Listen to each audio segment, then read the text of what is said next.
Voilà mes amis, nous reprenons notre cours avec notre grand ami et notre maître, Monsieur Ababou. Et je voulais juste faire une toute petite introduction. Comme vous le savez, on a lancé sur le site la publicité pour le livre de Monsieur Ababou, qui est un livre absolument hors du commun. Et j'avais fait une petite vidéo, mais entre-temps, il y a tellement d'autres vidéos qui ont pris la place que ma petite vidéo de publicité sur son livre-là n'est plus tout à fait visible. Je vais la relancer, je vais la remettre en première position. Et donc, comme vous le voyez, c'est un hip-hop. Ça veut dire c'est pas une publicité constamment sur le site, mais elle apparaît de temps en temps. Et donc, vous appuyez sur la publicité, vous rentrez pour commander le livre, etc. Encore une fois, je vous conseille vivement d'acheter ce livre, qui est un livre extraordinaire, en deux parties. La première partie, plus sur la mondialisation, et la deuxième partie sur le conflit qu'il y avait eu dans la guerre qu'on a appelée en 2014 Tsuketan, quand il y a eu le conflit avec Gaza, qui correspond tellement à ce qui vient de se passer ces dernières semaines. Et encore une fois, je veux dire, comme nos maîtres nous disent, il n'est pas permis de faire trop de compliments devant la personne quand elle est présente. Donc il n'écoute pas, il s'est bouché les oreilles. Mais vraiment, c'est un livre extraordinaire que j'ai lu déjà moi aussi, et que beaucoup de personnes qui l'ont acheté et qui l'ont lu ont effectivement dit que c'était un livre extraordinaire. On vous prévient déjà que notre ami est en train de terminer un livre sur la Torah, sur le couple, sur la faute, qui sera bientôt diffusé aussi sur notre site. Et ça va être aussi, je pense, une grande merveille. Alors, en tous les cas, on va reprendre quelques extraits de ce livre-là. Et je voudrais poser une question très importante. Notre ami, donc, fait, on pourrait dire, un parallèle assez extraordinaire entre le corps humain et l'humanité tout entière. Et avec votre permission, je fais juste une introduction et je vous cède la parole. Si l'humanité tout entière acceptait de fonctionner selon le corps humain, alors ça serait finalement l'humanité de la délivrance finale, c'est-à-dire un corps sans maladie, où il y a énormément de parties différentes, mais chaque partie sait qu'elle a besoin de l'autre. Donc le respect de chaque partie. Qu'est-ce que c'est la maladie? Il y a une partie qui ne fonctionne plus en relation avec les autres, et ça fout tout le corps en l'air. Voilà. C'est exactement le schéma de l'humanité. L'humanité est malade. Depuis le début de l'histoire, l'humanité est malade, puisque chaque pays, chaque idéologie, chaque religion pense finalement être la seule vraie et refuse de s'associer aux autres. C'est ça la maladie du monde. Et le Mashiach, qu'est-ce qu'il va faire? Il va reconstruire l'humanité sur le modèle du corps humain, avec une infinité de différences, mais toutes dans l'unité. Voilà. Donc ça, c'est un point très très important que notre ami soulève. Et finalement, d'ailleurs, c'est la raison pour laquelle, d'ailleurs, il y a un verset que nos commentaires expliquent dans la Torah. Hachem dit « Ani Hachem Rofecha » « Je suis Hachem, mot à mot, ton médecin, ton guérisseur. » Et les commentaires posent une question, c'est pas notre guérisseur. Si on a besoin d'être guéri, on va chez un médecin. Alors, la réponse c'est parce que finalement, tout le problème de l'histoire humaine, c'est une maladie qui s'est infiltrée partout dans l'histoire humaine, comme dans le corps. Absolument. Et ce que Hachem va reconstruire avec la délivrance, c'est un corps libéré de toutes ces maladies. Absolument. Où tous les peuples accepteront de s'unir aux autres. Voilà. Est-ce qu'on peut vous laisser la parole et approfondir un petit peu cette notion? Bien, alors Rav, évidemment, d'abord bonjour. Évidemment, il y a une déstructuration du monde à partir de la faute dite originelle, d'Adam Arishon. Le serpent est rentré dans la féminité, dans le côté extérieur d'Adam Arishon, dans son attribut féminin, et a pénétré la femme pour atteindre l'homme. La femme étant bien supérieure à l'homme, en ayant réussi à pénétrer la femme, il fait tomber l'homme. Ça, c'est le principe de base. Jusqu'à aujourd'hui. Jusqu'à aujourd'hui. Les femmes sont beaucoup plus attaquées que l'homme. Jusqu'à aujourd'hui. Maintenant, ce qu'il faut comprendre, c'est que cette faute-là a déstructuré le monde.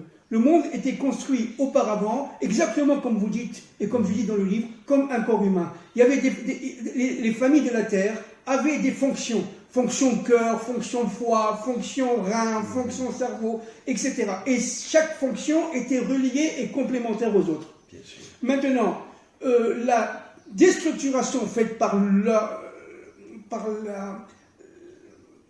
la semence, si vous voulez, négative du serpent, a entraîné tout simplement une déstructuration de ses fonctions, et à partir de ce moment-là, les nations se sont retrouvées seules et non plus réunies, et non plus unies, avec leurs fonctions, mais leur fonction qui a été brouillée par la souillure du serpent. C'est-à-dire qu'elles ne savaient plus du tout... Comme un cœur qui n'accepte pas de recevoir le sang. Exactement. Donc, C'est exactement ça. C'est exactement ça. Et comme même le petit doigt ne va pas recevoir le sang du cœur parce que tout simplement il est autonome, et bien à partir de ce moment-là on ne peut plus attraper, on est malade. La maladie, qu'est-ce que c'est? C'est une déstructuration des fonctions, qui soit humaine à l'intérieur d'un corps ou universelle. D'ailleurs, dans le mot machala, il y a la racine chol ou halal qui veut dire vide. Il y a un vide. Voilà. Il y a un vide dans le monde. C'est ça. Il n'y a plus d'unité. C'est ça. Alors, cette fonction qui va revenir, Bezrat Hashem, au niveau universel avec le Mashiach ben David, est une fonction que nous attendons, que véritablement est la source, tout simplement, des remèdes de toutes les maladies. À partir de ce moment-là, si vous voulez, excusez-moi l'expression, les médecins, on n'en aura plus besoin. Parce que tout simplement, la maladie va disparaître. Et donc, on rentrera dans un monde de triathlète. Parce que l'unité est la plus grande de toutes les guérisons. Voilà, parce que l'unité est la plus grande de toutes les guérisons. Donc, dans ce couple-là, dans ce couple nation-Israël, il y a d'abord un problème très important. C'est... Juste pour vous interrompre, excusez-moi, mais ça me rappelle que le Rabbi Lubavitch disait quelque chose d'extraordinaire dans un écrit de Chassidut. Il disait, on n'aura plus besoin dans la délivrance des médecins pour guérir, mais on aura besoin d'eux pour surveiller que l'homme ne fait plus de bêtises. Oui, c'est ça, c'est voilà. Exactement. C'est ça. Les médecins ne seront plus là pour guérir, mais seront là pour surveiller le monde, continuer à vous comporter dans l'unité. Exactement, exactement. Alors, c'est exactement ça. Alors, mais chacun sera capable de s'autodiscipliner aussi. C'est-à-dire que chacun rentrera dans sa propre lumière. Chacun, je parle du monde universel et pas seulement du monde juif, bien entendu. Sûr, et chacun aura sa propre lumière qui est en lui, mais enfouie, voilée, pas éteinte, mais enfouie et voilée. Elle est éteinte pour les méchants, si vous voulez, pour ceux qui ont dépassé le 50e niveau d'impureté, mais elle est voilée.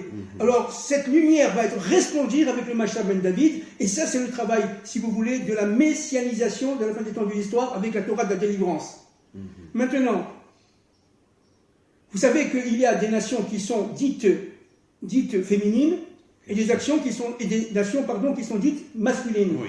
À l'intérieur d'une nation qui est masculine, et aussi la féminité. Comme dans l'être humain, il y a le masculin et le féminin. Exactement. Et il y a des nations féminines qui ont aussi leur intériorité, qui peuvent être aussi, par exemple, masculin. Vous comprenez? Alors, qu'est-ce que c'est qu'une nation féminine? C'est une nation qui va réaliser. En vérité, dans chaque être, il y a une dimension.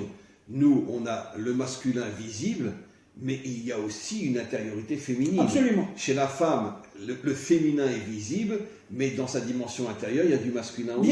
Bien sûr. Et réciproquement. Que chaque être est complet. Exactement. Parce que tout le problème, c'est la constitution du Aleph, c'est-à-dire de l'unité intérieure. Et les nations, si vous voulez, évoluent, et la dynamisation de l'histoire évolue selon ses propres règles-là. C'est-à-dire, véritablement, la faute a été de séparer le côté féminin du côté masculin, y compris à l'intérieur même des nations. Donc, séparer l'intériorité de l'extériorité. Voilà. Séparer le monde d'en haut du monde d'en bas. Exactement. Séparer détruire le Aleph. Exactement. Et rentrer dans le bête. Bereshit, la première lettre. C'est pour ça que la Torah commence par le bête, pour nous faire comprendre qu'elle est là pour ramener le Aleph. Tout le travail de l'humanité, la dynamique de l'histoire, c'est de passer du bête au Aleph. Et d'ailleurs, dans le mot le père, la mère, les deux commencent par un Aleph. Exact. Abba, Ima. Pour bien nous faire comprendre que la véritable structure de la vie, puisque l'union du père et de la mère donne la vie, c'est en commençant par le Aleph. C'est ça. Si on n'a pas le Aleph, il n'y a pas de vie. C'est ça. C'est la mort. C'est ça. Exactement. Alors donc, si vous voulez, cet état universel d'après la faute, il y a une déstructuration des fonctions, une déstructuration de l'intériorité et de l'extériorité, masculin et féminin, et il y a surtout le fait que chaque nation s'est reconstituée à travers ses propres valeurs et croyait que ces valeurs étaient dominantes. Donc ce sont toutes les civilisations, ce sont les empires. C'est comme si le foie disait j'ai pas besoin du cœur. Voilà, exactement. Les poumons disaient j'ai pas besoin des jambes. Exactement. C'est de la folie. C'est de la folie. Non mais au niveau du corps, on le comprend que c'est de la folie. Mais comment le monde peut être à ce point bête? Mais parce que c'est monstrueux. Pourquoi? Mais comment on a pu tomber dans une telle bêtise? Je veux dire, j'ai pas besoin des autres. Je vais vous répondre là. Parce qu'il y a une logique interne dans le mal. C'est-à-dire, véritablement, on se complaît dans le mal. On ne le voit plus. On pense tout simplement que dans le mal, il y a le bien. Et donc, ce qu'on fait, ce qui se passe à l'intérieur d'elles-mêmes, les nations, eh bien, elles sont assurées qu'elles ont la vérité. Et donc, c'est là, au cours de tous les despotismes, les civilisations, jusqu'à l'arrivée du Mashiach ben David, on doit comprendre, en fin de compte, qu'elles étaient dans la dualité et qu'elles étaient malades. Elles étaient malades. Les nations sont malades. Maintenant, le couple réparateur. Quel est le couple réparateur? Le couple initial, ontologiquement essentiel, absolument épine dorsale de la messianisation du monde. Rav, je vous le dis, c'est le couple France-Israël. Alors, il faut comprendre qu'est-ce que c'est que la France, en un mot. Alors, la France... Le prophète Obadiah dit que la délivrance viendra de France. Oui. Alors, qu'est-ce que c'est que la France? La France est d'abord, dans son nom, Mitzraïm. Vous avez la racine en hébreu, tsar. Tsar, Tsarfat, d'accord? Tsar, c'est un des noms secrets du Satan. Il faut le savoir, ça. Hein? Donc, et la France, qui est Tsarfat, a cette racine, tout simplement, du monde, entre guillemets, de l'étroitesse, de l'Égyptien. Pat, c'est la valeur numérique de Lilith. Oui. Bien sûr. J'allais venir. Donc, en vérité, le mot de Tsarfat fait allusion à toutes les forces du mal. Voilà, exactement. Alors, qu'est-ce qui s'est passé? Il s'est passé que, pendant la faute d'Adam Arishon, le serpent, par sa souillure, a pénétré la femme, l'a séparée, comme on l'a dit tout à l'heure, de l'homme, et la femme va resplendir, n'est-ce pas, dans un monde de désir, de plaisir, de paraître. Ça, c'est l'extériorité de la France. Et la France, c'est l'habit, le parfum, la nourriture. Mais ce que vous dites, c'est extraordinaire. C'est pourquoi, en vérité, au niveau des peuples, la France est le pays qui est peut-être le plus tombé. Parce que c'est lui qui portait la plus grande lumière. Exactement. Et le serpent s'attaque à celui qui peut libérer le monde. Exactement ça. C'est exactement ça. Donc c'est pas que la France est démentielle. Non, pas du tout. C'est parce qu'elle avait un potentiel énorme qu'elle a été attaquée. Exactement. Donc maintenant on revient à ce qui se passe. Alors qu'est-ce qui s'est passé? Il s'est passé qu'en fin de compte, cette France-là représente l'ensemble des exils pour Israël. C'est l'Égypte, c'est le monde de l'Égypte, le monde de l'étroitesse, le monde de la rationalisation de l'histoire, le monde de la science, bref. Elle est pénétrée du monde d'Elohim. Elle est enfermée dans le monde de la nature. Elle ne peut plus, elle ne respire plus, elle a une problématique intérieure. Les premiers qui ont séparé l'Église de l'État, c'est les Français. Voilà, on revient donc à la Révolution française. Que s'est-il passé en gros? Parce qu'on peut parler des milliers d'heures là-dessus. Qu'est-ce que c'est que la Révolution française? C'est en fin de compte le fait que le serpent a pénétré la femme, donc, et a réussi à commencer à pénétrer l'homme. C'est-à-dire qu'à partir de ce moment-là, les forces de Nimrod de la laïcité, de la République, de liberté, égalité, fraternité, etc., c'est tout simplement, les forces de Nimrod se sont tout simplement enfuies dans la France et elles ont été développées d'une manière incroyable, événementielle, mais aussi dans la méta-histoire secrète au cours des derniers siècles. Et elles se sont complètement accélérées durant les 50 dernières années, depuis le général de Gaulle, depuis 1967 exactement. Qu'est-ce qui s'est passé? On comprend aussi pourquoi en Europe, le pays qui est en train de perdre le plus vite son identité. Oui, alors c'est pour ça. C'est la France. On va y venir. Avec toute l'immigration. Voilà. Alors qu'est-ce qui se passe? Parce que les forces contraires savent qu'il faut détruire la France. C'est ça. Alors c'est exactement ça. Alors il y a là-dedans une problématique de France, par rapport à elle-même.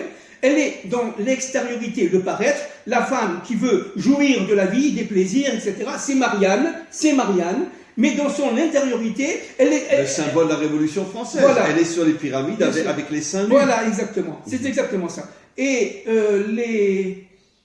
Pas sur les pyramides, sur les barricades. Sur les barricades.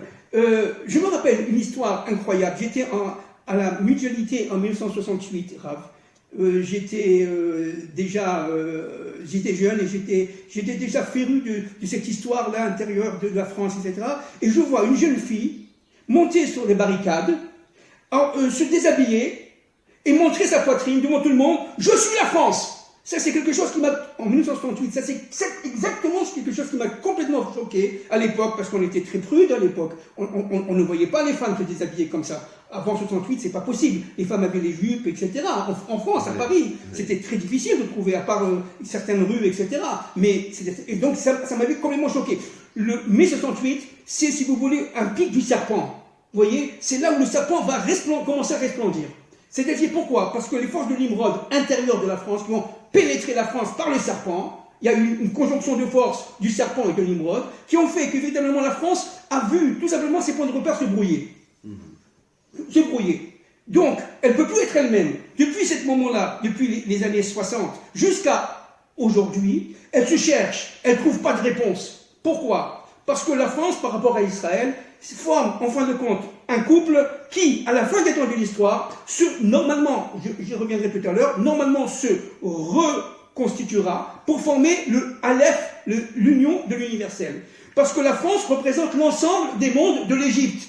Regardez, si vous voyez Paris, vous voyez Lille, vous voyez Paris, vous voyez Lyon, qu'est-ce que vous voyez? Au niveau des bâtiments, vous voyez les Grecs, les bâtiments grecs, les bâtiments romains, vous voyez l'obélisque égyptienne, etc. C'est-à-dire, véritablement, la France porte en elle l'ensemble des forces de l'Égypte antique, mais sous sa forme moderne, qui est la laïcité. Et on le voit au niveau de l'immigration, qu'il y a des personnes du monde entier qui sont en France. Voilà. Alors, il y a donc cette problématique qui vient de la nuit des temps, et qui essaie, si vous voulez, développée à partir de la Révolution française, n'est-ce pas? C'est cette problématique de la laïcité qui, pour moi, est synonyme d'idolâtrie. C'est-à-dire que la France est passée... La plus grande idolâtrie, c'est la laïcité, puisqu'ils sont prisonniers de tous les systèmes inventés par les hommes. Voilà, la France est passée, si vous voulez, de la fille aînée, entre guillemets, de l'Église, à tout simplement, une Marianne, excusez-moi, avec tout le respect que j'ai pour ce pays, parce que c'est un pays que j'aime beaucoup, j'ai vécu là-bas de très nombreuses années, une prostituée. Aujourd'hui, c'est la fille. Elle se donne. Aujourd'hui, c'est la fille aînée de la mosquée. Exactement. Elle se donne pour le pétrole, elle se donne pour l'argent, elle se donne pour tout. Mais toujours à cause du principe de Zélé ou Mazé. Voilà, les forces contraires font tout pour empêcher la lumière cachée à l'intérieur de la France de se dévoiler. Exactement. Alors, qui est la France par rapport, en un mot, qui est la France par rapport à Israël? La France, c'est le côté Chava qui a fait la faute, et sa fonction en tant que nation. En tant que nation, en tant que France, en tant que nation, et sa fonction absolue, universelle de la fin des temps de l'histoire, c'est de revenir à Chava avant la faute et d'épouser Israël. C'est-à-dire le couple Israël-France, c'est un couple qui est dans sa féminité, entre guillemets, France, et dont son principe directeur masculin, c'est Israël. Vous savez, Israël, attendez là, reçoit donc la chorma, la connaissance de Dieu, en tant que Dieu étant, entre guillemets, si on peut parler comme ça, on l'a dit l'autre fois, par attribut masculin, Israël devient féminin, et en tant que féminin, elle va devenir masculin par rapport à l'universel, par rapport à la France. La France, Israël reçoit de Dieu, devient masculin, et la France qui est féminine va recevoir d'Israël. C'est ça le projet directeur de la fin des temps de l'histoire. Maintenant, la France a un grave problème. C'est pour ça qu'Obadia dit que la délivrance viendra de France. Oui. Ça veut dire que c'est la féminité qui va construire le Meshiach. Exactement. La féminité au niveau des nations, c'est la France. C'est exactement ça. C'est exactement ça. Juste pour vous interrompre, regardez, pour confirmer ce que vous dites, regardez, au moment de la Deuxième Guerre mondiale, la France s'est coupée en deux. Bien sûr. Pétain, De Gaulle. Et l'affaire Dreyfus aussi. Et l'affaire Dreyfus aussi. Bien sûr. Et en vérité, Israël renaît grâce à l'affaire Dreyfus. Voilà. Et ça se passe en France. Mais c'est pour ça que Dieu a mis Herzl à Paris. C'est pour ça que Dieu a mis Herzl à Paris. Vous savez, Herzl était quelqu'un qui cherchait en tant que juif, il était assimilé, mais en tant que juif, il cherchait la réponse à la libération d'Israël. Il devenait fou, mais Dieu l'a mis dans la Bible. Qui est le philosophe français qui va complètement appuyer Dreyfus, J'accuse, qui c'était? Émile Zola. Émile Zola. Évidemment. Donc on voit que la France est partagée entre deux forces. Voilà. Entre une force de haine et une force d'amour. Exactement. La France était le pays qui avait le plus de résistants. Exactement. La France est un des pays qui a sauvé le plus d'enfants juifs pendant Exactement. Ma mère a été sauvée par un couple de paysans français. Bien sûr. Ça veut dire qu'il y avait les deux aspects. Évidemment. Ce sont des Français et non des Allemands qui ont pris les Juifs pour les mettre dans les camps de concentration. Exactement. Moi, mes grands-parents ont été arrêtés par des policiers français, non des policiers allemands. Exactement. Mais d'un autre côté, les mêmes Français ont sauvé des enfants qui ont été dans la résistance. Exactement. C'est-à-dire, on voit cette dualité incroyable. Voilà. Le bien et le mal. Voilà. C'est vraiment l'arbre du bien et du mal. Oui, absolument. Et vous m'avez vraiment pris l'idée que j'allais dire maintenant. La France est exactement la représentation dans notre monde de l'arbre de la connaissance du bien et du mal. Elle est en problématique incroyable. Regardez, je vais vous donner un exemple. Je vais vous lire un texte de Bonaparte. Un texte qui est très très peu connu. Voilà ce que disait Bonaparte en 1799. Je vais le lire, c'est pas très long, mais écoutez, c'est quelque chose de fou pour vous montrer la problématique française. Proclamation à la nation juive. Proclamation à la nation juive. C'est lui qui a créé le consistoire, en fait. Oui. Attendez, regardez. Quartier général de Jérusalem. Il pensait arriver à Jérusalem, il n'est pas arrivé. Il passait à Akko, il est parti à Jaffa, à Akko, à Saint-Jean-d'Acre. Et de là, il a été obligé de repartir pour des raisons qui ne sont pas ici à propos. C'est trop long. Regardez. Premier floréal en 7 de la République française, 20 avril 1799. Bonaparte. Écoutez, c'est de la folie. Vous allez voir la problématique française. Commandant en chef des armées de la République française en Afrique et en Asie, aux héritiers légitimes de la Palestine. Israélites, nation unique que les conquêtes et la tyrannie ont pu, pendant des milliers d'années, priver de leur terre ancestrale, mais ni de leur nom, ni de leur existence nationale. Les observateurs attentifs et impartiaux du destin des nations, même s'ils n'ont pas les dons prophétiques d'Israël et de Joël, prophète, se sont rendus compte de la justesse des prédictions des grands prophètes qui, à la veille de la destruction de Sion, ont prédit que les enfants du Seigneur reviendraient dans leur patrie avec des chansons et dans la joie, que la tristesse et que les soupirs s'enfuiraient à jamais. Isaïe 35, 10. Je parle de Bonaparte. Regardez. Debout dans la joie, les exilés.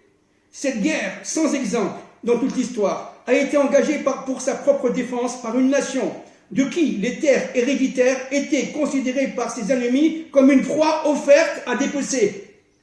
Je parle de Bonaparte. La Providence m'a envoyé ici avec une jeune armée guidée par la justice et accompagnée par la victoire. Mon quartier général est à Jérusalem, ça ne s'est pas fait, Raph, et dans quelques jours, je serai à Damas, dont la proximité n'est plus à craindre pour la ville de David. Héritier légitime de la Palestine. Regardez par rapport à ce qu'on vit aujourd'hui. On parle de Napoléon. Juste, n'oublions pas que Napoléon est corse. Oui. N'oublions pas que c'est le pays où on fuit le plus de juifs après l'Inquisition. Oui. Et que jusqu'à aujourd'hui encore, on dit qu'énormément de Corses sont d'origine juive. Oui, absolument. Donc peut-être que c'est son étincelle juive. Oui, bien sûr, évidemment. Qui mais c'est toute la problématique de la France. Regardez. La grande nation qui ne trafique pas les hommes et les pays selon la façon de ceux qui ont vendu vos ancêtres à tous les peuples, Joël 4, 6, ne vous appelle pas à conquérir votre patrimoine. Non, elle vous demande de prendre seulement ce qu'elle a déjà conquis avec son appui, l'appui de la France, et son autorisation de rester maître de cette terre et de la garder malgré tous les adversaires. Levez-vous, Juifs! Montrez que toute la puissance de vos oppresseurs n'a pu anéantir le courage des descendants de ces héros qui auraient fait honneur à Sparte et à Rome. Maccabée 12, 15. Ça pleurait ce texte. Oui, absolument. Je vais faire un effort pour en tenir mes larmes. Regardez, il y a de quoi. Mais ce texte est connu. Non. Montrez que peut-être maintenant un peu plus, montrez que 2000 ans d'esclavage n'ont pas réussi à étouffer ce courage. Hâtez-vous, dit Bonaparte. C'est le moment qui ne reviendra peut-être pas d'ici 1000 ans de réclamer la restauration de vos droits civils, de votre place parmi les peuples du monde. Vous avez le droit à une existence politique en tant que nation. Vous vous rendez compte qu'est-ce qu'il dit il y a 200 et quelques années? D'accord? En tant que nation, parmi les autres nations, vous avez le droit d'adorer librement le Seigneur selon votre religion. Joël 4, 20.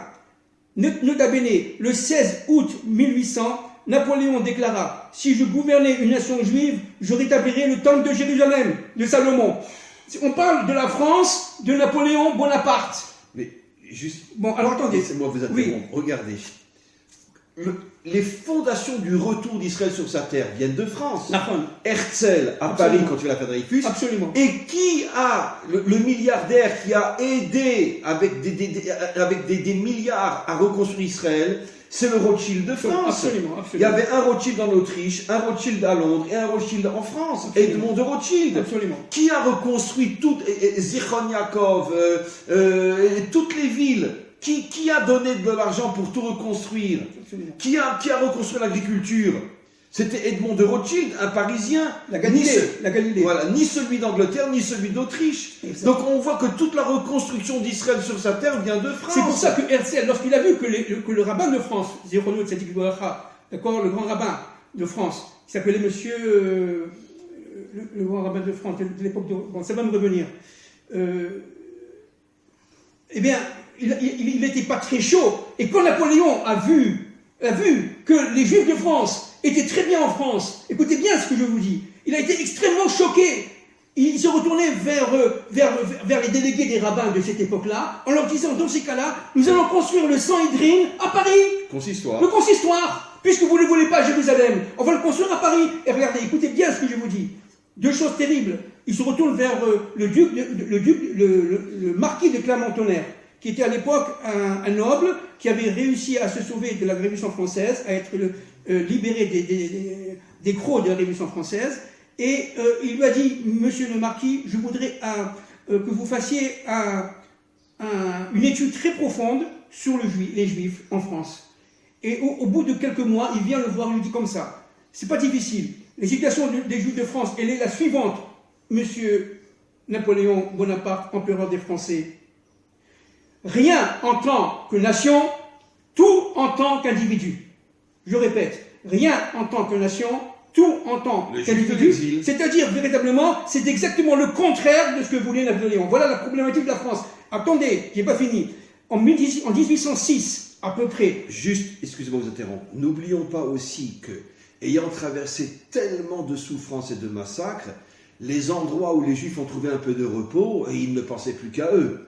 Parce que n'oublions pas qu'il y a eu quand même, même en France, au Moyen-Âge, des massacres de Juifs, les croisés, quand ils sont partis à Jérusalem, toutes les communautés juives sur leur passage, ils ont mis tous les Juifs dans les synagogues, les ont brûlés vifs. Donc, il faut aussi, malgré tout, je n'excuse pas, attention, mais comprendre qu'un homme qui a tellement souffert, quand on lui propose un bon repas, il ne pense plus qu'à ça. Bien sûr, bien sûr, bien sûr. Pour les Juifs de France de cette époque-là, attention, pour les rabbins de France, c'était la libération grâce à la Révolution française. Ils ont vraiment, il y a eu une problématique incroyable avec Napoléon. Est-ce que c'est le Messie, oui ou non? Ça a été vraiment chez les rabbins de cette époque-là le grand problème. Même Rabbi Nachman de Praslav, entre parenthèses, il a entendu ce que faisait Napoléon, il s'est posé la question si c'était pas le Messie qui est arrivé. Parce que, encore une fois, cette France, elle a un double visage. Elle a un visage d'amour, regardez la lettre qu'a écrit Napoléon, et un visage de haine, regardez ce qu'a dit le marquis de Clermont-Tonnerre. L'affaire Dreyfus, qui est mis Zola d'un côté, et la corruption de l'autre. 50% des Français étaient avec Dreyfus, 50% étaient contre Dreyfus, et malheureusement, pendant la Shoah, il y a eu une indifférence incroyable, la même chose, 50-50. à peu près. Oui. Donc, si vous voulez, qu'est-ce que s'est passé? Alors, je reviens au duc de Berny en 1806. Napoléon a dit qu'est-ce qu'on fait dans ces cas-là, puisque les Juifs de France ne veulent pas reconstituer, les Juifs d'une manière générale, dans le monde entier de cette époque-là, ne veulent pas reconstituer la nation d'Israël en Palestine. À partir de ce moment-là, qu'est-ce qu'on fait? Alors il a dit la chose suivante au duc de Berny. Il a écrit une lettre. Il a dit la chose suivante: Monsieur le duc, il faut absolument favoriser l'assimilation des Juifs de France.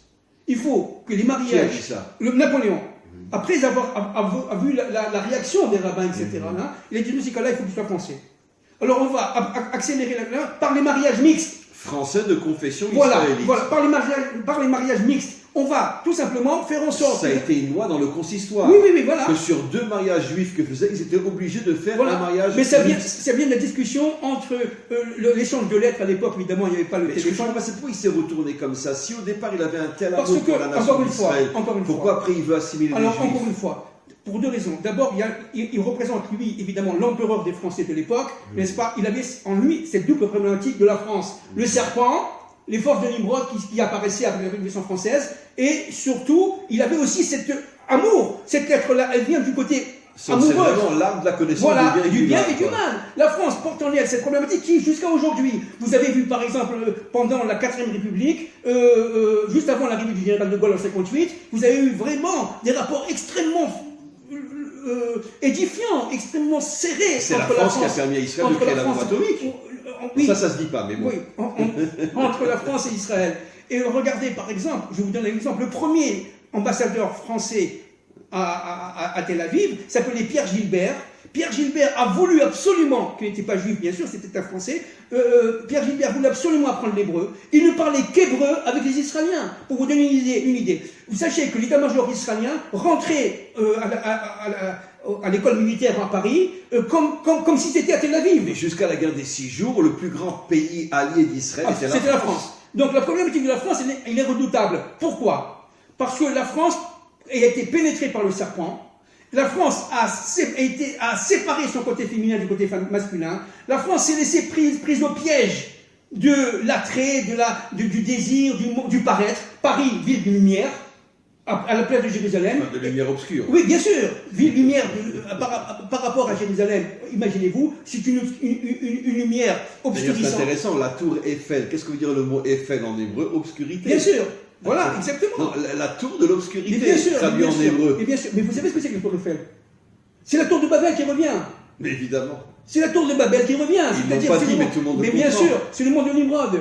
Elle est arrivée à cette fameuse révolution industrielle aux environs du 1880 et quelques, n'est-ce pas, pour faire prendre conscience à l'âme universelle que la France, ça y est, a confisqué la mission d'Israël, Maintenant, la France va resplendir exactement comme resplendit le monde de la faute, où Dieu était tout simplement dans son camp, certainement pas dans notre monde, et l'homme se voulait libre, L'homme se voulait libéré de tout joug divin. Ça, c'est la France d'après la Révolution française. Et donc, aujourd'hui... Donc, Nimrod. Oui, donc... La Révolution française, c'est Nimrod. Exactement. Ce sont les forces de Nimrod qui ont pénétré la France. Il y avait sans doute au départ, évidemment, une intention extraordinairement bonne et positive, mais tout de suite récupérée par le serpent. Regardez, bien sûr, regardez. Parce qu'ils se sont quand même attaqués à la noblesse et au bien clergé, sûr. Alors, à toute la dictature française. Alors, je vous explique. D'une manière extrêmement synthétique. C'est quelque chose que je connais très bien, que j'ai étudié ça très profondément à la Sorbonne. Je vous donne ça en quelques secondes. La Révolution française, c'est deux parties, si vous voulez. C'est une première partie, 1780, un peu avant, fin 88, 1788, 1993, d'accord, jusqu'à la mort de Louis XVI, le 21 janvier, n'est-ce pas? Cette révolution-là était une révolution populaire. Elle venait du cœur. Les gens n'en pouvaient plus. Et Madame Marie-Antoinette, la reine de France, qui a rencontré le Rida plusieurs fois. Oui. Un grand maître kabbaliste, parce que Marie-Antoinette était très très croyante. Elle était tous les jours. Il a été au palais. Oui, il a été plusieurs fois à Versailles. Et de quoi il parlait là? Ça, je le sais de sources sûres. Hein. Et de quoi il parlait? Il parlait de Kabbale. Et Louis XVI, le bon roi, comme on disait à l'époque, le bon roi Louis XVI, il n'était pas si idiot que ça. Il cherchait, il adorait les serrures. Mais regardez au niveau du Sod, vu de Jérusalem. Mais qu'est-ce qu'il cherchait? Il cherchait la clé de la délivrance. Parce que la France a cette problématique de la délivrance depuis la Révolution française. Il disait, mais attendez, ce qui se passe là, Louis XVI dans sa tête, il disait, mais c'est très grave. La France va perdre tout simplement, son essence même de vie. Elle va se donner aux forces du mal. Je cherche la clé. Tout le monde le prenait pour un malade, pour un désœuvré, Louis XVI, le bon roi, quoi. Mais ils n'ont rien vu. Il était extrêmement féru de sciences ésotériques. Il voulait comprendre pour sauver la France et sauver l'humanité. Il avait en lui cette double problématique qu'a eu Napoléon. Il y a un projet, mais le serpent m'a empêché de l'accomplir. Je ne sais plus qui je suis. Il y a des forces d'obscurité. À partir de 1793, c'est la guillotine. Et c'est quoi la guillotine, Vous avez compris? La séparation entre le haut et exactement. On va couper la tête du Youd. l'homme étant, comme on l'a dit de nombreuses fois, le corps en bas et la tête en haut. Exactement, c'est-à-dire véritablement de rentrer dans un monde d'obscurité, d'obscurantisme absolument éhonté, ontologiquement grave. La France est en danger tout simplement, de mort. Aujourd'hui, je le dis et je le précise. Pourquoi? Parce qu'elle va jusqu'au bout de sa désintégration intérieure. Elle est aujourd'hui rentrée dans une telle désinformation, regardez, il y a ici un texte que j'ai marqué, ça c'est le livre qui sortira, Bezrat Hashem, quand Dieu veut, Bezrat Hashem. Regardez, Stéphane Jouffa voilà, Mena Presse, d'accord, un journaliste, le 15 janvier 2017, c'est-à-dire aujourd'hui, il y a quelques années, relève le travail sourd, secret, infâme de cette France contre le plan divin. La France mène une guerre froide contre l'État hébreu, sans que ce dernier ne riposte, et le conduise à son tour contre l'action belliqueuse de l'agresseur. L'objectif de la France consiste à affaiblir Israël afin que sa taille soit réduite, qu'elle veut diviser Jérusalem en deux, qu'elle abandonne une partie de sa capitale et qu'elle se retire sur des frontières indéfendables. Les armes de cette guerre sont principalement de deux sortes, dit M. Jouffa. Diplomatique et médiatique, en s'appuyant sur une agence de presse étatique, l'agence France Presse. Les manifestations les plus monsongères qu'il y a eu pendant le dernier conflit, c'était en France. Voilà. Et monopolistique, ainsi que par un réseau de médias publics qui est omniprésent et exagérément développé. Tout le vocabulaire employé à l'ONU et par l'AFP, l'agence France Presse, est reproduit tel quel dans la presse tricolore. Il n'y a plus de sens critique. L'expression sélectionnée par les généraux du Quai d'Orsay, je finis, s'inscrit strictement dans cette dialectique cela commence par l'usage excessif des mots colonie, des mots colons, etc., etc. Bon, il s'agit tout simplement d'une offensive de mort. Par contre, les Français ne sont pas des colons. Bien sûr. Ils ont volé la Corse, bien sûr. La Guadeloupe, la Martinique, la Réunion, Madagascar à l'époque, etc. C'est pas des colons. Bien sûr, bien sûr. Voilà. Bien sûr. Alors, combien de pays aujourd'hui en dehors de la France sont sous régime français? Bon, je suis trop long, mais c'est extraordinaire parce que tout simplement, la France est en premier plan du combat secret, rusé, le combat du serpent, avec le sourire. Nous sommes ces deux aspects qu'il y a en France de la dualité. Alors, d'un autre côté, c'est précisément en France, moi je le sais par mes cours, qu'il y a un réveil au niveau du peuple français. Voilà. Et un amour pour Israël inimaginable. Moi, ce sont tous mes élèves en France, etc., qui ne sont pas juifs. Mais c'est inimaginable, cette révolution qui vient du bas en France. C'est ça. Inimaginable. Et c'est ça qui... C'est toujours ces deux aspects. Voilà. Maintenant, on arrive à la croisée des chemins. Pourquoi? Parce que je vais vous expliquer de manière un peu plus profonde. Les Juifs de France sont des Français. Nous, moi, d'accord? Moi, je suis français, de nationalité. Je suis israélien et français. Bon, les Juifs de France qui sont venus en Israël représentent la France. Écoutez-moi bien, s'il vous plaît. Les forces de la France sont rentrées ici en Israël. Ils sont rentrés à Jérusalem. Dans le quartier, il y a énormément de Juifs de France. Ici, à Jérusalem. Bien, il y en a à Netanya, il y en a à Ashdod, il y en a partout. La ville où il y a le plus de Français, c'est à Jérusalem. Bien sûr. Alors, pourquoi je dis ça? C'est très important. Parce que, en fin de compte, Dieu nous dit la chose suivante. Le couple France-Israël, écoutez-moi bien, c'est très important. Le couple France-Israël, s'il ne fonctionne pas à la fin des temps de l'histoire, eh bien la France va se déstructurer jusqu'à disparaître en tant que France. Et je vais utiliser le côté France des Juifs d'Israël pour pouvoir faire la symbiose et faire sortir Adam Marichal. Obadiah, lorsque les Juifs reviendront de France, Ve'aïta Hashem Amloucha, Dieu retrouvera sa royauté. Voilà. Donc ça ne va pas nécessairement passer par le français, exact. Sauf on peut dire tous les Français au niveau du peuple qui se réveillent, qui sont les amis d'Israël.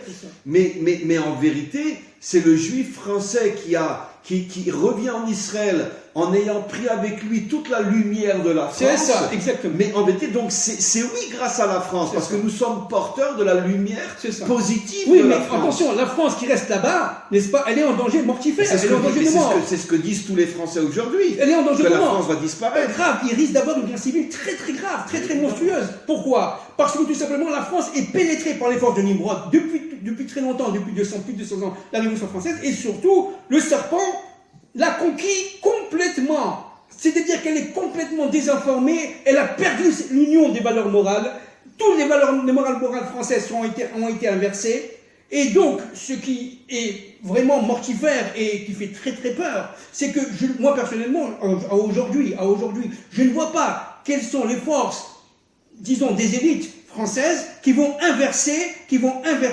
le cours de l'histoire, à moins du réveil du bas. À moins du réveil du bois. C'est la seule chance que je donne. Le peuple est tellement endormi. Tous les peuples, même en Israël. Bien sûr. Les peuples sont tellement endormis par la dictature démocratique. Mais c'est évident. C'est évident. Donc, c'est pour ça que, véritablement, dans ce couple France-Israël, il y a une problématique qui est existentielle, qui vient ontologiquement de la création, qui vient d'Adam Rishon, qui vient de l'être universel. La France a voulu confisquer le programme d'Israël, elle a voulu seule régner sans Dieu, si vous voulez, laïque, sans Dieu. Disons que c'est exactement le problème, entre parenthèses, d'une certaine partie du christianisme. On est le nouvel Israël. C'est ça. La France a voulu devenir pour le monde le nouvel Israël. Voilà. Sur le plan politique, social, économique, et vous savez pourquoi? Parce que son ange protecteur, n'est-ce pas, a compris que déjà à la Révolution française, il y avait un début de messianisation du monde par Israël. C'est-à-dire que la France savait très profondément que le temps du retour d'Israël sur sa terre, d'où la lettre de Napoléon, n'est-ce pas, Bonaparte, savait que le temps était arrivé du retour. Et déjà, il y a plus de 220 ans. C'est-à-dire qu'il n'est pas d'aujourd'hui. Mais ce qu'il faut comprendre, c'est que nous sommes arrivés aujourd'hui à la fin des temps de l'histoire. Dreyfus, c'est après Napoléon, l'affaire Dreyfus. Bien sûr, l'affaire Dreyfus, c'est 1895. Napoléon, je vous parle là, c'est 1799. Oui, l'affaire Dreyfus, c'est 100 ans après. L'affaire Dreyfus, c'est quelque chose d'absolument énorme. C'est un phénomène d'annonciateur de la fin des temps de l'histoire. L'infâme, un procès qui a été un procès en porte-pièce, exactement comme le procès contre Marie-Antoinette, entre parenthèses, et le roi Louis XVI, 100 ans auparavant, n'est-ce pas? Ce qui s'est passé avec l'affaire Dreyfus, c'est une honte. Et jusqu'à aujourd'hui, il a fallu 100 ans pour que l'armée française reconnaisse que c'était tout simplement un complot. Bien sûr. Il y a quelques années... Mais d'un autre côté, comme toujours quand ça concerne les Juifs, chaque mal est la matrice d'un bien. Voilà. Parce que Dreyfus amène Herzl. Voilà, exactement. Chez nous, on peut presque dire merci Hachem de nous mettre dans l'obscurité, parce que chaque obscurité, c'est la matrice d'un bien. C'est ça l'arbre de la connaissance. Du mal sort le bien. Et donc, ce qu'il faut comprendre une chose, c'est que s'il n'y avait pas cette affaire Dreyfus, Herzl n'aurait pas du tout écrit son livre L'État juif. Le soir même, il a commencé. D'ailleurs, c'est très incroyable. Herzl, regardez, je vais vous donner une anecdote qui est très très peu connue. Herzl était tout simplement en problématique intérieure. À un moment donné, il disait on va tous se devenir chrétiens, sauf lui. La plupart de ses enfants se sont convertis au catholicisme. Oui. C'est une chose horrible. Oui. Le fondateur du retour d'Israël, ses enfants se convertissent au catholicisme. Malheureusement. Donc mais ça prouve combien c'était des familles, on pourrait dire, qui sont le modèle de l'exil d'Israël, complètement déchiré. Sa femme l'a quitté, elle est partie à Bordeaux, dès qu'elle a compris qu'il avait en lui le sionisme. Il faut comprendre, hein. Donc, il a beaucoup souffert parce que c'est le juif déchiré par l'exil. Exactement. Alors, qu'est-ce qui s'est passé? C'est aussi l'arbre du bien et du mal. Exactement. Il portait en lui, Herzl portait en lui l'arbre du bien et du mal. Alors, qu'est-ce qui se passait? Il faisait tous les dimanches matins, pour ceux qui connaissent Paris, les Champs-Élysées, la Concorde, etc. Et il commençait à réfléchir. Et tout à coup, il commençait à entendre qu'il y avait une certaine affaire Dreyfus. Il était chroniqueur à l'Assemblée nationale française en tant qu'envoyé de la Nouvelle Presse autrichienne. La Nouvelle Presse. Et entre parenthèses, Herzl, le reconstructeur, sort d'Autriche. Hitler, le destructeur, sort d'Autriche. Bien sûr. C'est pas un Allemand, c'est un Autrichien. Bien sûr. C'est incroyable. Mais attendez, c'est incroyable. Mais les accords d'aujourd'hui, par rapport à l'Iran et la bombe atomique, elles ont été signés à Vienne. Et la semaine dernière, il y a encore toujours aujourd'hui des accords secrets à Vienne. Et tout le monde sait que dès que l'Iran a la bombe atomique, elle tombera sur Israël automatiquement. Mais tout le monde le sait. Alors c'est terrible ce qui se passe, parce que cette volonté mortifère de la France de détruire Israël, secrètement, qui aujourd'hui, tout simplement, est arrivée à son paroxysme, va entraîner un point fondamental, c'est tout simplement la déstructuration de la France jusqu'à son risque de disparition. La France est la première qui va disparaître. Alors regardez, je reviens juste à cette histoire qui est extraordinaire. Regardez comment la main de Dieu dans l'histoire. Donc Herzl, nous sommes en 1895, à peu près, d'accord? Herzl, aux environs du mois de mars, à peu près. Herzl est très très soucieux du problème juif, etc. Il entend tout simplement des manifestations dire « Mort aux Juifs, vive la France, mort aux Juifs ». Nous sommes en 1895 à peu près, d'accord? À peu près, c'est ça. Eh bien, il se dirige vers où? Vers l'école militaire. Et il entend quelqu'un qui lui dit « Eh monsieur, vous voulez rentrer ?» Regardez la main de Dieu dans l'histoire. Il ne pouvait pas, lui, parce qu'il n'avait pas la carte qui lui permettait de rentrer. Les gardes, évidemment, les gardes français ont refusé qu'il rentre. Il a dit, je vous donne, j'ai un rendez-vous très urgent, je vous donne ma place. Et Dieu le met exactement en face de Dreyfus. Exactement en face. Il devient fou. Il entend mort aux Juifs, il entend vive la France détruira le judaïsme. Il entend des choses. Il disait, attends, c'est pas possible. Il est sorti. Je suis innocent de Dreyfus. Il est sorti de cette histoire complètement détruit de l'intérieur, perturbé, déstructuré. Pourquoi? Parce qu'il a dit, si la France, pays qui se dit républicain, démocratique, arrive à dire aujourd'hui, à notre époque, mort aux Juifs, c'est qu'il n'y a aucune solution que l'État juif. Ça, c'est cette prise de conscience de l'État juif vient de cette affaire Dreyfus que Dieu a mis en première loge Herzl. Il s'appelle Benjamin Zeev Herzl, pas comprendre. Et Benjamin est le seul des tribus d'Israël qui est né en Israël. Bien sûr. Le seul qui est né en Israël. Et des millénaires après, c'est un Benjamin qui parle du retour. Bien sûr. Et pourquoi c'est Zeev? Parce que l'emblème du loup, Zeev c'est loup, l'emblème de le territoire de Benjamin, c'est le loup. Bien sûr. C'est le loup. Il s'appelle Benjamin Zeev Herzl. C'est-à-dire qu'il porte en lui la Géoula chez les mains. C'était un hébreu en devenir. Et d'ailleurs, comme j'ai lu une fois un commentaire, Herzl, c'est l'ombre de la montagne. Absolument. Herzl. Absolument. De quelle montagne? La montagne de Sion. Bien sûr. Qui est dans l'ombre. Évidemment. Et donc, il porte en lui le nom de l'exil. Exactement. Herzl, Exactement. La montagne de Sion est dans l'ombre. Exactement, c'est très fort. Ça, je ne savais pas, c'est très fort. C'est très très fort. C'est extraordinaire. C'est-à-dire que Dieu... C'est-à-dire que Benjamin va ramener la lumière à la montagne de Sion. Oui, mais à partir de Paris, la prise de conscience ne se fait pas à Jérusalem. Tout est venu de la France. Tout vient de la France. Et Obadiah l'a dit il y a des millénaires. Voilà, exactement. Tout viendra de France. Exactement. Donc, ce couple France-Israël, qui malheureusement, et Israël attend quoi? Que la France fasse sa propre réparation intérieure, qu'elle soit elle-même. Mais c'est pour et ça elle n'arrive que, pas. vous l'avez dit, le Nachash est attaqué à la femme pour faire tomber l'homme. C'est ça. Le Nachash attaque à la France pour faire tomber Israël. Exactement. Mais la France, elle est prise par les gros, par le venin du Nachash, elle n'a pas la capacité. Et Israël attend. Jusqu'à quand? Jusqu'à l'arrivée du Mashiach ben David. Donc le temps presse. Il faut que la France se réveille. Il faut que le couple se refasse. Parce que, encore une fois, si le couple ne se fait pas, parce que la France va tout simplement, dans sa structure d'aujourd'hui, disparaître, je dis bien disparaître, à partir de ce moment-là, il y a les Juifs de France qui sont revenus en Israël, ils vont faire l'union des contraires en Israël, le côté extérieur c'est les Juifs de France, le côté intérieur étant Israël, et à partir de ce moment-là, Adam Arishon sort, le Mashiach ben David sort. C'est pour ça que la France est sur la sellette, c'est un nœud gorgien. Nous sommes véritablement à la veille des temps, d'une histoire qui est tout simplement pour la France mortifère. Il faut qu'elle se réveille le plus vite possible. Les Français le savent. Et les Français commencent à le comprendre. Je parle avec combien de Français non-juifs qui me disent Rav, on va tous disparaître. Ah, c'est très grave. On va tous disparaître. Bien sûr. Parce que la France n'a pas réussi à rejeter le serpent de l'histoire et à rejeter les forces de Nimrod pour être elle-même. La France, en tant que France, c'est le monde de l'Égypte, on l'a dit tout à l'heure, mais un monde de l'Égypte qui avait la capacité, comme Pharaon, de reconnaître le Dieu de l'histoire.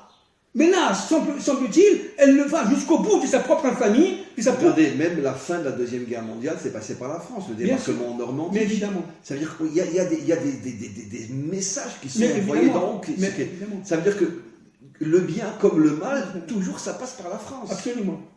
C'est pour ça que la France... Parce que là, On délivre l'Europe grâce au débarquement en France. C'est pour ça que la France doit se réveiller. Mais c'est très grave. C'est une question vraiment de jours, de semaines, de mois, d'années, maximum. C'est vraiment, nous sommes arrivés à la fin du nœud gordien. La France, ça passe ou ça casse. Et donc il faut faire un appel, y compris aux Juifs de France. Je fais un appel aux Juifs de France. Réveillez-vous comme a fait Napoléon Bonaparte il y a 220 ans. Napoléon a dit aux Juifs de France, revenez en Eretz Israël. La situation est très grave. Je l'ai dit récemment dans un cours que ceux qui empêchent le plus la délivrance, c'est les Juifs qui restent en France. Puisque le prophète Obadiah a dit clairement que le dévoilement d'Hachem comme roi dépend du retour des Juifs de France. Bien sûr. Donc chaque Juif qui reste en France est le premier responsable de tous les malheurs du monde. Exactement.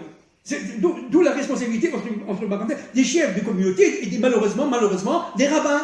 Qui font tout pour empêcher. Et c'est leur parnassa. Bon, oui, d'accord, mais c'est très grave. C'est leur salaire. Hein. Oui, mais c'est très grave. Vous comprenez bien que c'est très grave. Parce que Dieu attend, mais il n'en peut plus d'attendre. Il attend que le couple essentiel, ontologiquement primordial, France-Israël, se refasse. Et si la France n'est pas capable, parce qu'elle est tombée à un niveau d'infamie et d'obscurité et d'impureté tel qu'elle a dépassé le 50e degré d'impureté, eh bien, il y a les Juifs de France pour sauver la France quelque part. Et la remplacer. Voilà, donc la problématique, elle est absolument fondamentale. Je tenais à faire cette intervention parce que nous sommes à la veille, tout simplement, de phénomènes extrêmement graves en Europe et en France. Non, ce sont des messages absolument incroyables et ça confirme encore une fois tout ce qui a été dit aujourd'hui, tout ce que vous avez dit, confirme finalement une prophétie qui date de millénaires, la prophétie d'Obadiah. Qui dit clairement que la réparation de la France amènera la délivrance finale. Exactement. Je pense sincèrement, parce que je le vois sur le terrain, qu'il y a un réveil inimaginable au niveau de la population française.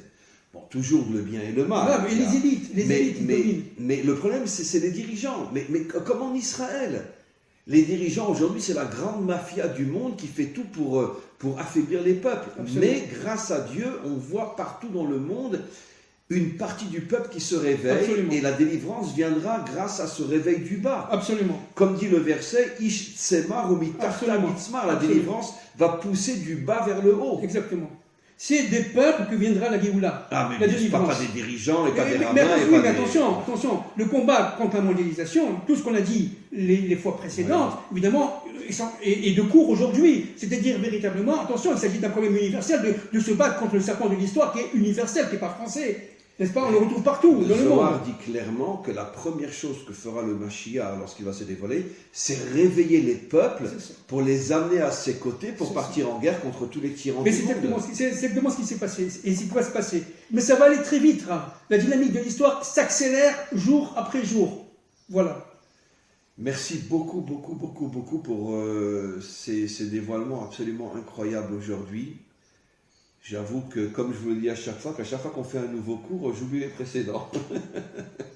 Bien qu'ils sont inoubliables, mais chaque cours est tellement fort que je transmets un dernier message avec la permission de notre cher ami. Tous ceux qui écouteront ce cours, juifs et non-juifs, vous, juifs de France qui écoutez ce cours, prenez conscience une fois pour toutes que vous êtes malheureusement, inconsciemment, ne pensez pas que je vous accuse, même si j'ai dit des mots forts tout à l'heure, mais inconsciemment, comprenez que vous êtes directement liés à l'exil. Parce que le prophète Obadiah a clairement expliqué, et regardez les commentaires, Rashi, le Radak, tous disent que le mot Tsarfat utilisé par le mot Obadiah fait allusion à France. Et donc, tant qu'il y aura une grande partie de juifs en France, le Mashiach ne se dévoilera pas. Donc vous portez sur vos épaules la responsabilité de tous les malheurs du monde. Exactement. Revenez. Exactement. Et maintenant je m'adresse à tous les Français, tous ceux qui sont du côté du bon côté de l'arbre de la connaissance du bien et du mal. Réveillez-vous, prenez conscience que vous devez sauver votre pays. Exact. Et grâce à votre réveil, se recréera le couple Israël-France. Exactement. Et la délivrance viendra. Exactement. Merci beaucoup pour cette intervention inimaginable, mais vraiment prophétique, et que l'on puisse mériter dans notre génération de voir la reconstruction de la véritable France et le retour de tous les Juifs français en Israël. N'oubliez pas Victor Hugo, n'oubliez pas Émile Zola, N'oubliez pas tous ces justes des nations qui ont sauvé pendant la Shoah, qui n'étaient pas juifs, ces protestants qui ont sauvé pendant la Shoah, des milliers de personnes. N'oublions pas, aussi. Beaucoup de catholiques, évidemment. N'oublions pas. Ma mère a été sauvée par une famille catholique. Mais bien sûr, n'oublions pas qu'en France, il y a des gens extrêmement bien. Et il faut les sauver, il faut les réveiller. Que ces gens bien viennent tout simplement par leur force intérieure, la lumière qui est dans eux, viennent tout simplement réveiller les autres. De manière à ce que ce mouvement-là puisse sauver la patrie, France, malgré tout, qu'on aime. Bien sûr. Merci beaucoup, beaucoup.